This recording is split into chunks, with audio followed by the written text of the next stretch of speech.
Bapak! Udah, Pak! Iya sayang. Itu pertolongan! Mas Parto, Livi udah tenang. Penjahatnya sudah ketangkep dong. Udah ketangkap. Pekerjaan Om adalah membuat masyarakat itu bisa langsung hubungi Om ya. Siapa di sini yang masih ingat sama film Sayap-Sayap Patah? Nah, kali ini kita bakal bahas kelanjutan Sayap-Sayap Patah 2. Film bercerita tentang ledakan bom besar di sebuah kafe yang menewaskan puluhan orang. Densus 88 curiga ada hubungan dengan teroris yang baru bebas dari penjara. Seorang agen harus mengawasi gerak-gerik musuh sambil menghadapi dilema keluarganya. Ketegangan makin meningkat saat muncul ancaman teroris lain, membuat situasi semakin kacau dan sangat menegangkan. Penasaran gimana keseruan film yang satu ini? Tidak usah lama-lama lagi, kita langsung aja masuk ke filmnya. Dan inilah film Sayap-Sayap Patah 2.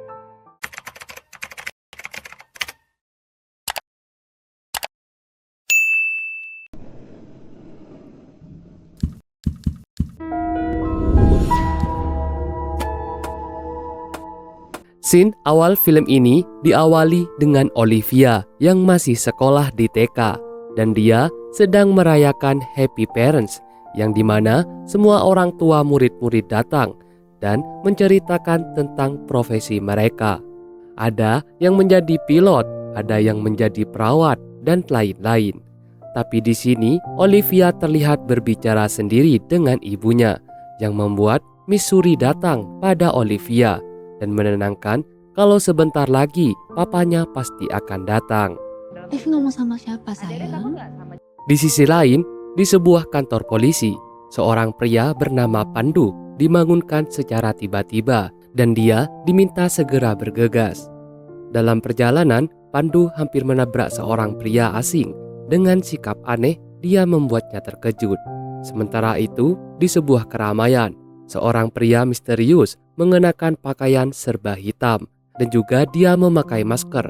Dia meletakkan sebuah tas di sebuah kafe. Lalu dia pergi begitu saja. Baik.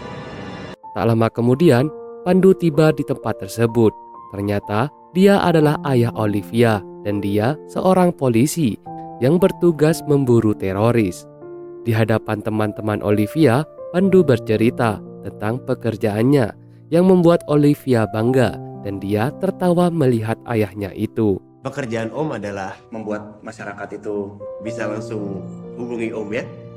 Namun, suasana kafe berubah mencekam ketika tas hitam itu ternyata berisi bom. Telepon yang masuk memicu bom dan meledakkan kafe yang ramai itu. Pandu tidak bisa lama-lama di sana karena menerima informasi tentang teroris lain yang menaruh bom di keramaian lain. Di kantor, Pandu meminta maaf kepada atasannya, Pak Sadikin yang terheran-heran dan kemudian menghubungi anak buahnya yang bernama Simpson untuk terus memantau seorang narapidana bernama Leong. Leong dijemput oleh anaknya sendiri yang bernama Askar. Dia berusaha menyembunyikan identitas ayahnya dari orang lain. Sementara Simpson tetap mengikuti setiap langkahnya. Hari gue gimana? Kalau aku ngomong apa tuh didengar, nurut.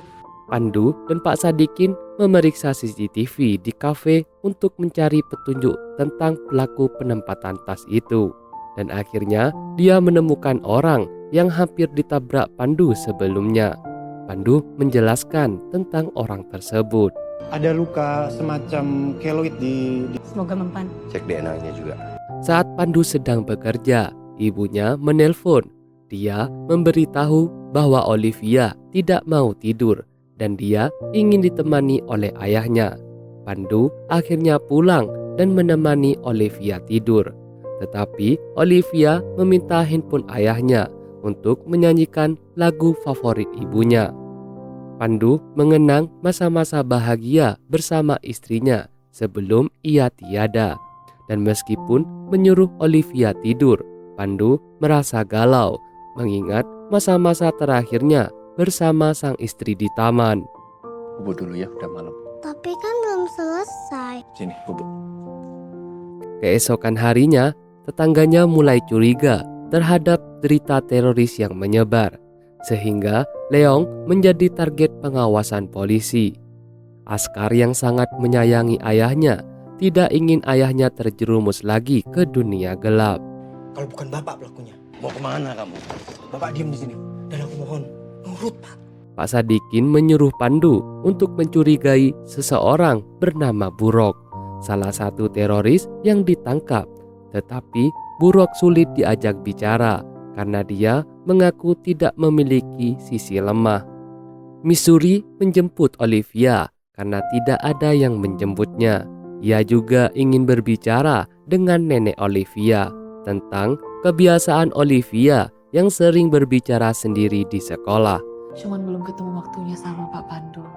Kebiasaan yang sudah biasa bagi anaknya karena Olivia masih merindukan sosok ibunya. Di rumah juga dia sering ngomong sendiri. Pak Sadikin mencoba menginterogasikan Burok mengenai ledakan bom sebelumnya karena dia yakin Burok tahu sesuatu. Burok mengaku bahwa bom sebelumnya tidak ada apa-apanya dibandingkan dengan bom buatannya yang menurutnya akan menyelamatkan banyak orang dan mengantarkan mereka ke surga. Cita-cita Bapak pengen dikenang oleh orang lain. Lantas semua cita-cita besar kami, orang yang punya kemampuan kayak saya ini. Malam harinya, Leong didatangi temannya Wabil yang dulu ikut merakit bom. Wabil sengaja meledakkan bom saat Leong baru keluar penjara agar Leong kembali bekerja bersamanya. Kita semua kan tahu. Tidak ada pengukuh pengantin sekuat Abu Askar. Mau apa kamu? Kami punya rencana besar. Askar pun marah karena khawatir ayahnya kembali bekerja dengan Wabil, sehingga Leong menyuruh Askar membakar alamat yang diberikan Wabil supaya tidak bisa pergi ke sana. Jangan bikin rusuh. Berapa mungkin buat Bapak enak bisa milih jalan bapak. Aku pak. Missouri menemani Olivia tidur, membuat nenek Olivia sangat senang. Pandu pun datang dan dia terkejut melihat keberadaan Missouri.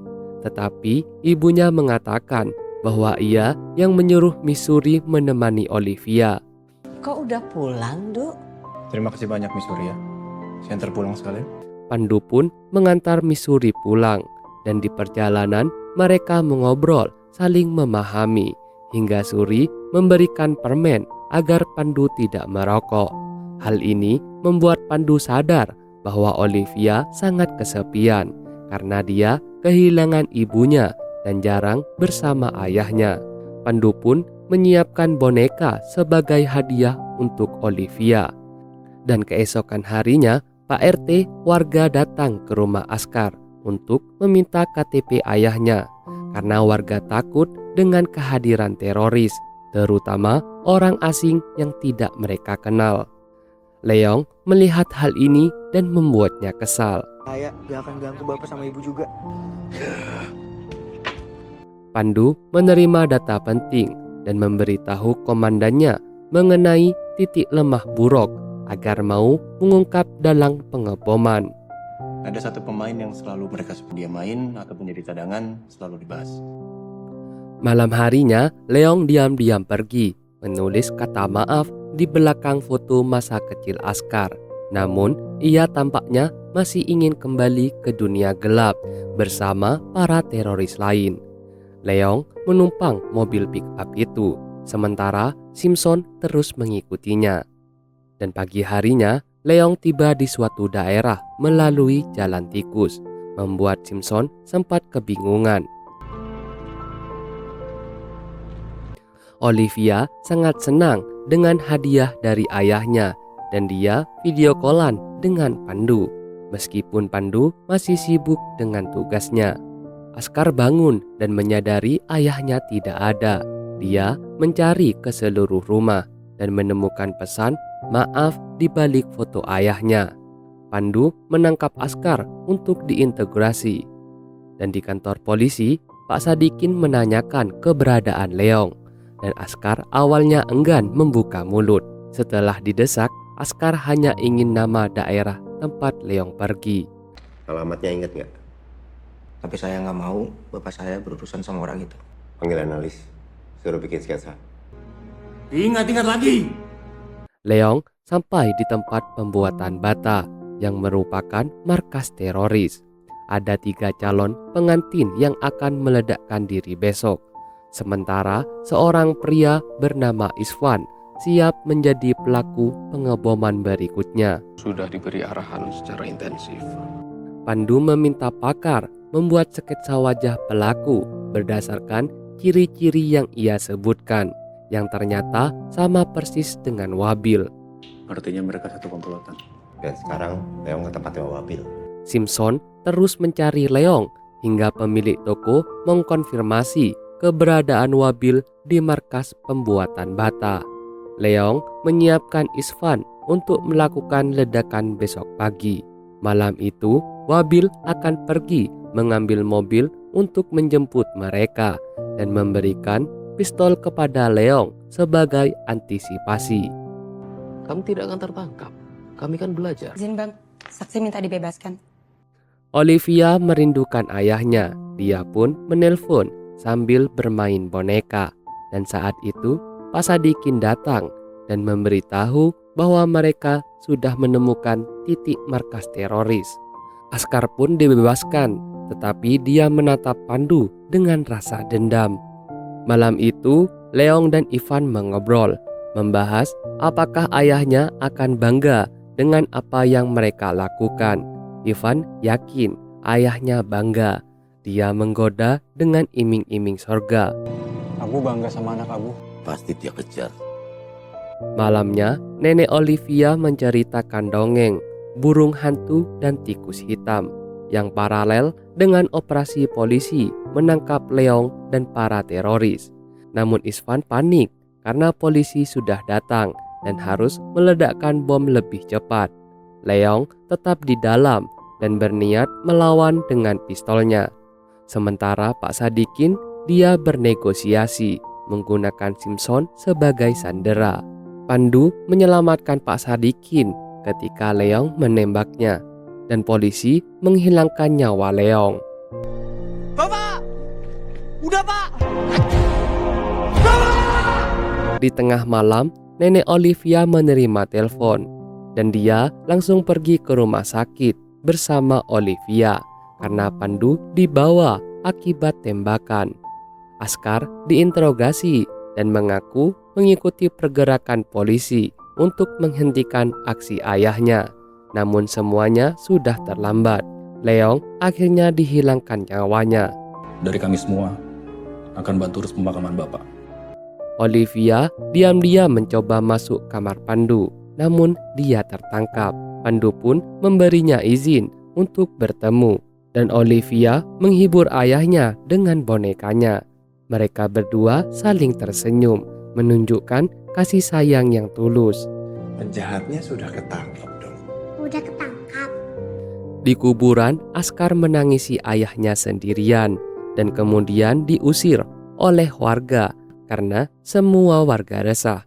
Wabil mendapat telepon dari bosnya dari Malaysia. Dia menyuruhnya mencari cara menyerang Pandu sebagai balas dendam. Saya yakin kau bisa pilih orang tepat. Malam harinya, Askar menyiapkan diri untuk pergi.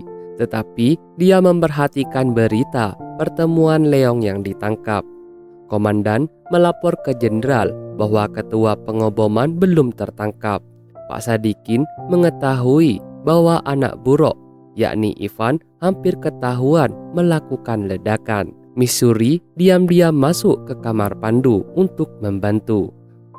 Dia membuat momen saling tatap dan perhatian yang membuat Pandu mulai jatuh hati. Maksudnya saya... Terima kasih juga karena Mas sudah izinkan. Manis kan Mas?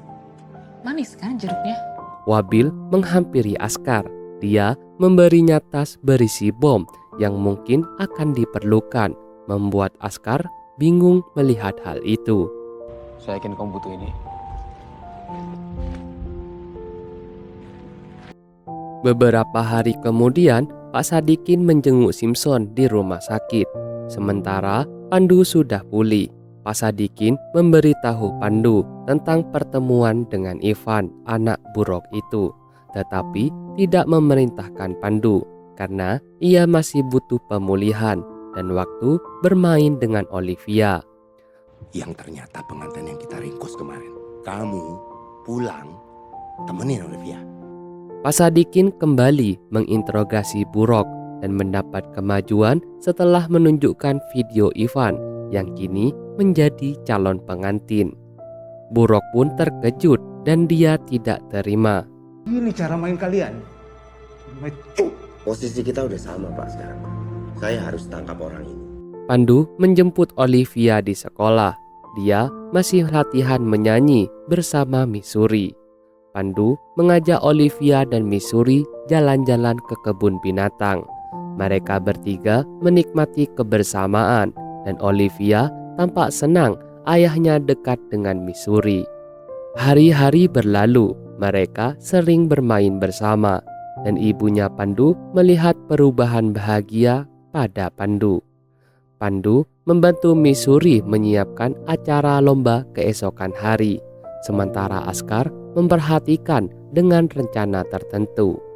Malamnya berpura-pura menjadi tukang sound untuk mengantar surat, namun sebenarnya dia sudah menyelipkan sesuatu di dalam sound system itu. Mengantar speaker. Bukannya tadi udah semua?